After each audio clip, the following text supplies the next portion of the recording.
views and opinions expressed do not necessarily reflect those of Access Fort Wayne, the Allen County Public Library, or any other supporting groups.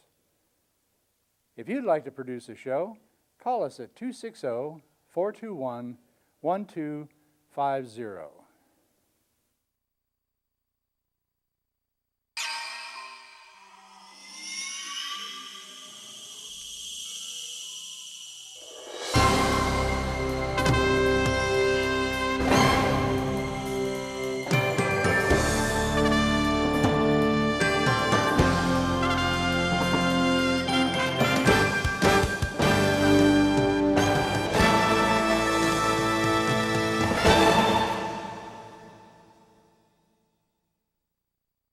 Our goal this year with our community wellness program from Fort for Fitness was really to challenge our community, to kick it up, so to speak, and not make a New Year's resolution, but really to say, is there one health habit I really need to improve, and can I get it done in this calendar year?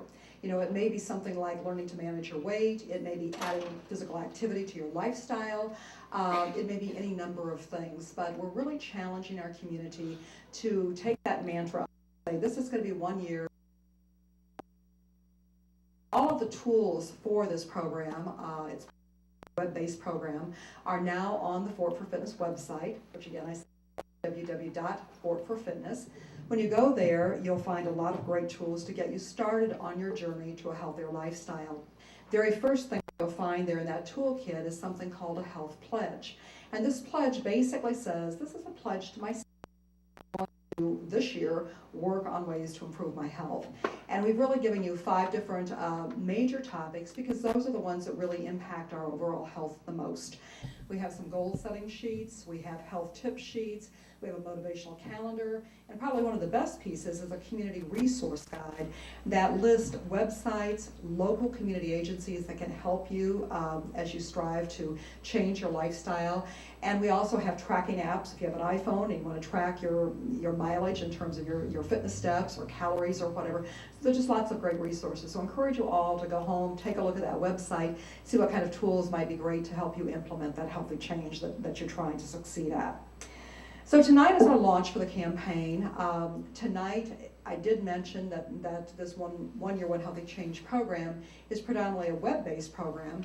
The live portion of the program is what we're here for tonight. Once every month, the first Tuesday night of every month here at the Allen County Public Library, the downtown location, will be our educational session at 7 p.m. It will always be free, and we will have an expert presenter on each of these 5 topics. We'll couple that expert presenter with a lay person, kind of a testimonial piece, on how are you learning to implement this behavior change, what's really working for you. So I'm delighted tonight that Dr. Mark O'Shaughnessy, a cardiologist for Parkview Physicians Group Cardiology, is our expert talking about heart health and weight. What's the connection? We're going to partner that with Mike Danley. Many of you might know Mike. He's a Snyder high school football coach. And he also a recent contestant on The Biggest Loser and has had phenomenal success with their program, has some real inspirational words to share as well. And we also tonight have joining us Cindy Joyner, and Cindy and her husband Michael are employees of the city of Fort Wayne, and they've really embraced this whole 1 year, One Healthy Change as a good program for themselves individually, and I know they're promoting that a lot within our community as well. So I encourage you tonight to listen to, I think many of you have a notepad. If you have any specific questions, jot them down, because what we're going to do, I'm going to have Cindy come up first, and then Dr. O'Shaughnessy, and then Mike, and then when we finish those presentations, we'll throw it open for a time of question and answer, and hopefully you'll get any questions answered that you brought with you tonight. Again, thanks for coming.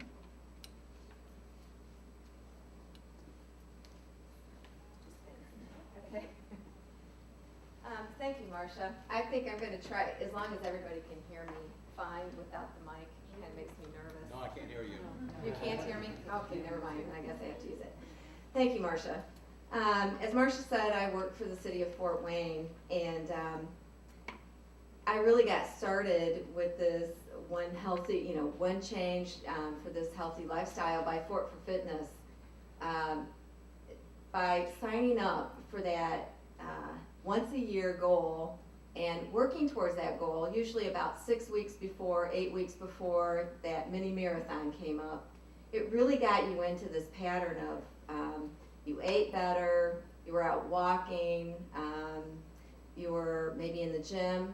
And so this is really great that it's going all year long, because what would happen for me is after that mini marathon, and I walked it, I don't run, I walk. But after that was over, then I kind of took a hiatus, and I might walk the dog on the weekends, but certainly it wasn't quite that concerted effort. So this has been really exciting, and I have to say, speaking, and I think I can speak for the mayor, he's very supportive of all of the city employees taking on these wellness challenges, as well as Sport for Fitness. It's just so important to take some control. And I'll share with you what my pledge is. I have this real issue with Coca-Cola. I absolutely love it. I don't drink Coke, or I don't drink coffee. I have to have my fountain Coke every morning from the gas station, and it's 32 ounces. And then typically, you know, you get that push of adrenaline there, and then by the afternoon, you're kind of starting to slow down again, and you have to have another one of those 32-ounce fountain Cokes. So what I've done as my pledge is I'm going to cut it down, and I've done it so far. So this year, I'm taking it down to just 20 ounces of fountain Coke. I've tried this over and over and over again. Usually, you know, New Year's rolls around and you really want to do all of these different things. You're going to be healthy, you're going to do this, you're going to do that. And actually, by taking just one thing, the odds of you becoming successful is a lot better. So 1 20-ounce Coke is all I'm allowing myself for the rest of the year. No more in the afternoon, just one in the morning, the cup's full of ice, and I put my Coke in it. And so far, so good. I mean, I'm actually being successful with this. And I have to say, I'm also, you know, I'm really into Zumba now, and I'm really doing this kickboxing through the Y. It's so much fun. And I was just telling Mary, it's funny how this stuff spreads. You really need support, is what you need. You need some support around you. Helps if you have, you know, a neighbor or a friend or a spouse or somebody. Maybe a child, you know, maybe you have one of your kids. But at work, I found out today, because I come in and I've got my Zumba tape, you know, and I'm bebopping around, and I've got somebody that I had no idea would ever want to join an exercise class. She's just heard us now, it's starting to spread. She joined, and her goal is just to go a couple of times a week. You know, that's wonderful. It's more than what she's done. There's another employee on my staff, and at the beginning of the year, he decided, with all of our talk about Zumba and all of this exercise, Sport for Fitness, hears about that all the time.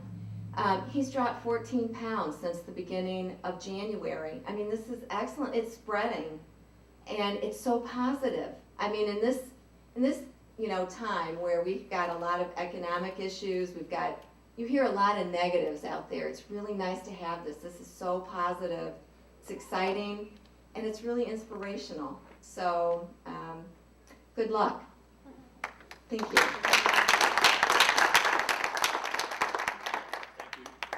Can you hear me? Turn it on. Hear me? Okay. He needs to hear me. You guys can hear me because I can speak up. I'm going to turn this one off, okay? Cindy basically stole my thunder because the small changes make a huge difference. And we'll go over this. I was talking to Mike beforehand. I'll keep mine as brief as I can because I know you really came out to see Mike. Anything we can get the information. Make a guess as to how many extra calories. A man is 40 years old. He's 100 pounds overweight. How many extra calories per day has he eaten in his lifetime to be 100 pounds overweight? Any guesses?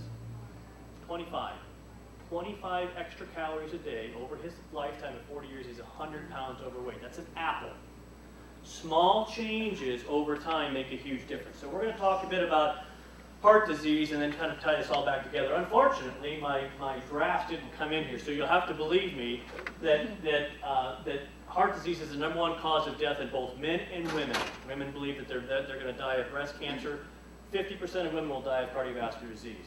Half the men will die of cardiovascular disease. Leading cause in both men and women, and so it's a critically important issue. So let's take a step back, make sure we're all on the same page. Your heart is a pump. It's a very specialized pump, and the muscle cells are very specialized. There's a couple of important pieces of information you need to understand. The heart is born, you're born with a certain number of heart muscle cells. Once you're born, those cells stop dividing. Other cells divide. You replace your skin cells, you replace other parts of your body, but you're born with a certain number of heart muscle cells. After you're born, they stop dividing. They get larger, they don't divide. So if you damage those heart muscle cells, you're going to get no more. It will form scar. So the heart is basically, it's two pumps side by side. There are 4 chambers of your heart. It has its own blood supply. Just like your other muscles, it has these arteries sit on the surface of the heart muscle, and they send feeder vessels into the heart muscle. And that's how the heart muscle gets its nutrient supply. So your blood basically makes 2 large circles, okay? Oxygenated blood that has oxygen in it, which is our primary nutrient, leaves the left side of our heart, gets pumped out to our body through the red tubes, gets oxygen taken out of it at your organs and your muscles and things like that. After the oxygen's been taken out, it comes back through our veins to the right side of our heart, gets pumped to our lungs. When I was a kid, they used to tell us that if you cut yourself in a room without oxygen, the blood was black. That's not true. But it is a very dark red when there's no oxygen in it, and that's why we depict it as such as this. So what do I see on a daily basis? Well, I see basically we're corroding our pipes. We're getting this fatty cholesterol laid down inside those tubes that supply the heart muscle. And it's called atherosclerosis.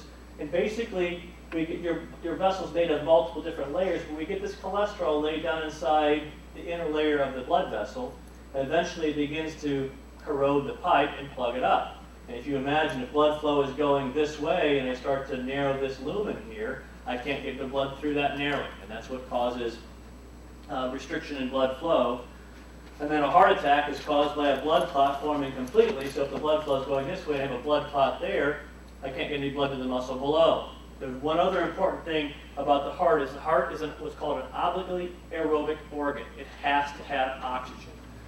You all have had the experience when you were kids going out and running around the track, and when you got done, your legs were burning like crazy and you were slowing down because you just couldn't keep going. But you were doing that because your oxygen level, you had what's called oxygen debt. You could do what's called lactic or anaerobic type of activity. Your skeletal muscles can work for a period of time without oxygen.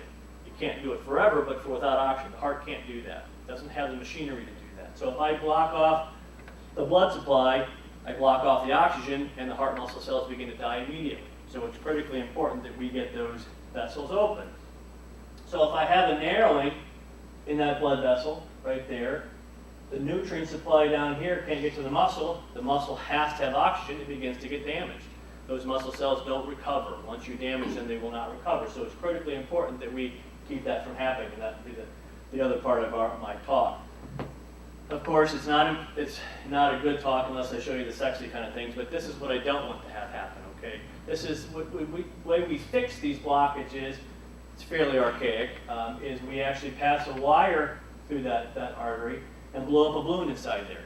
I am confident that hopefully in my lifetime, probably not in my career, we will come up with a Drano for the arteries. We'll have a pill that actually dissolves this stuff away. The holy grail is actually preventing it from occurring in the first place, and that's why you're here.